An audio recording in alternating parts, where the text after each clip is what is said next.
The buzz of my phone dragged me out of a half-dream. 4:03 a.m. The kind of hour when the world should be asleep, when silence feels sacred. I blinked at the screen, the light burning into my tired eyes. "Relax, I'll explain." That was all the text said. No greeting, no context, no emoji, just 7 words that made my heart stumble. I stared at the message, my mind racing.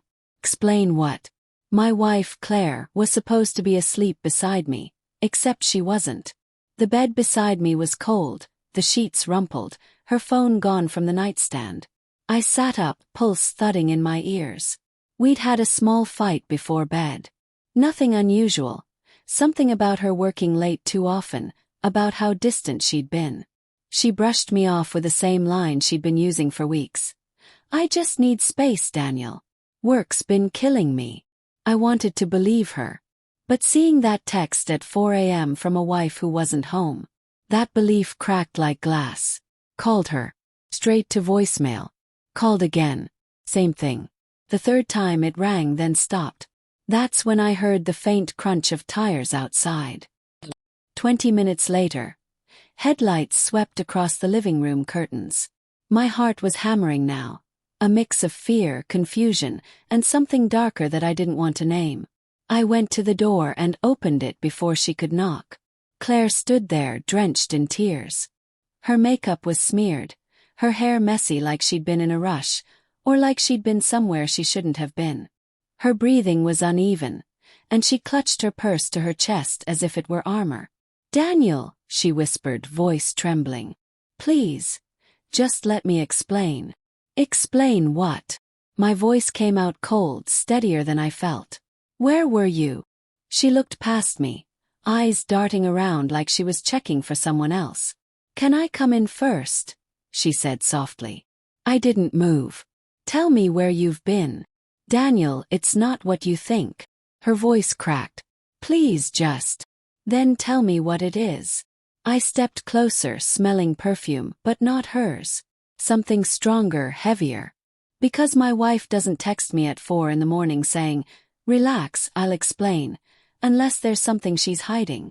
She pressed her lips together, eyes welling up again. "I can't do this out here." The words hit me like a slap. I can't do this out here.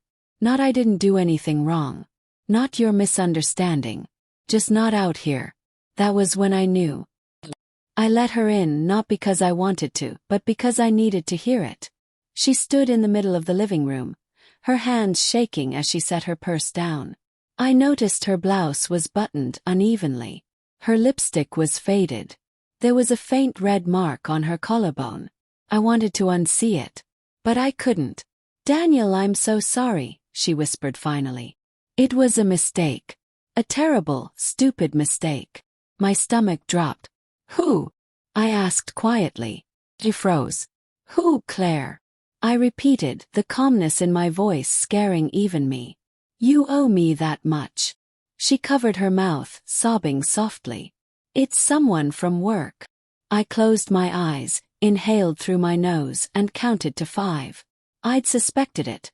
The late nights, the secretive phone calls, the sudden interest in team dinners. But hearing it confirmed felt like being punched in the ribs. "What's his name?" "Mark."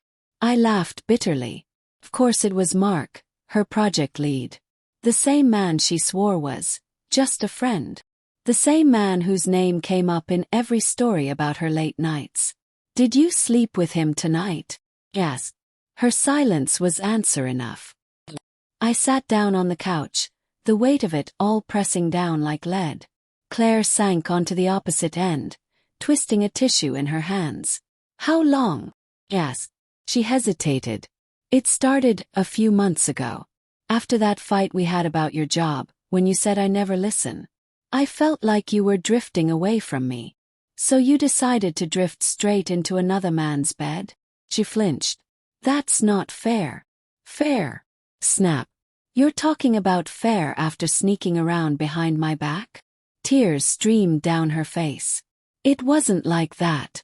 I didn't mean for it to happen, Daniel.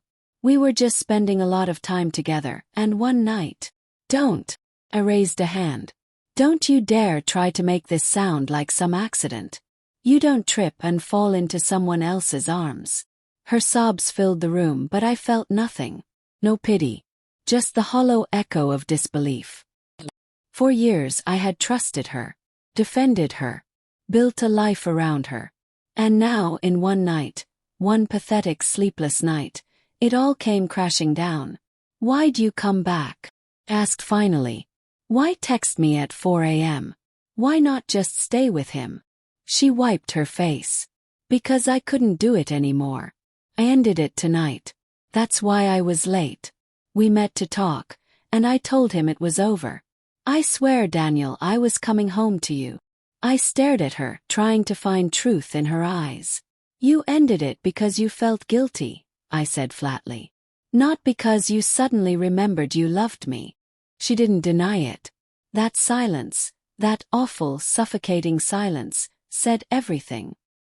I stood up, pacing. "You know what's funny? Every time I asked about him, you'd laugh. You'd call me paranoid. You made me feel crazy for even suspecting it. I didn't want to hurt you. You did anyway." She started crying again. "I'll do anything to fix this, Daniel. Therapy, counseling, whatever it takes. Please don't walk away." Her words felt like smoke, thin, fading, insincere. I wanted to believe she was sorry. I wanted to believe she meant it. But then I remembered the perfume that wasn't hers. The mark on her neck. The text at 4 a.m. And I knew, even if she told the truth now, she'd already lied too much. The rest of that night passed in fragments. Her crying softly on the couch. Me sitting in silence, staring at the floor. The clock ticking toward dawn. At one point she reached for my hand and I pulled away. When the sun finally rose, I said, "Pack a bag.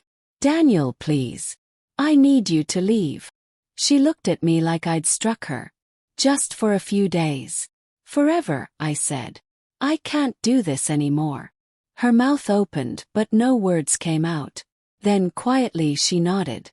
She went upstairs, moving like a ghost, and I listened to the sound of zippers and drawers closing. 10 minutes later, she was at the door again, suitcase in hand. She turned to me, eyes swollen. "I know I don't deserve forgiveness," she said. "But I'll never stop loving you." I didn't reply. The door closed behind her with a dull thud, and the silence that followed felt both devastating and freeing. Days passed like fog. I went through the motions, work, meals, sleep, but everything felt distant. I kept replaying that night, wondering if I'd missed the signs earlier. The late-night texts, the new perfume, the sudden girls' trips. It was all there, and I ignored it because I trusted her. I'd built a life on trust. She'd built hers on lies. One afternoon a week later I got a message from Mark. I hadn't blocked him yet, mostly because I wanted to see if he'd have the guts to say anything. It read, "She told me, you know. I'm sorry for how it happened. She's broken over this." I stared at the screen for a long time before typing back. "You didn't break her. You broke me." Then I blocked him. That night I went into the spare room, the one Claire used as her home office. It was still exactly as she left it. Her coffee mug half full. A sticky note on her monitor that read, "Deadline, Tuesday." A framed photo of us from our honeymoon. We looked so happy there. Young. Stupidly in love. I picked up the photo and turned it face down. That was the night I finally let myself cry. Not just for her betrayal, but for the man I used to be. The one who believed that love could conquer everything. The one who trusted without hesitation. The one who thought forever actually meant something. A few months later, Claire sent me a letter. No return address, just my name in her handwriting. I almost threw it away, but curiosity won. Inside she wrote about regret. About sleepless nights and therapy sessions. About how she'd tried to rebuild herself. She didn't ask for me back. She knew that chapter was over, but she ended the letter with something that stuck with me. "If you ever wonder whether I loved you, I did. But I let the wrong moments decide who I was. And I'll regret that for the rest of my life." I folded the letter and set it aside. I didn't respond. Because love, once it's poisoned by betrayal, doesn't die cleanly. It lingers, haunting the empty spaces where trust used to live. It's been a year since that night. The house feels different now. Quieter but lighter somehow. I replaced the sheets, sold the couch, repainted the walls. Small steps toward reclaiming something I lost that night. Myself. Sometimes I still wake up at 4 a.m., my mind flashing back to that text. Relax, I'll explain. And I realize that was the moment everything changed. Because love shouldn't need explaining.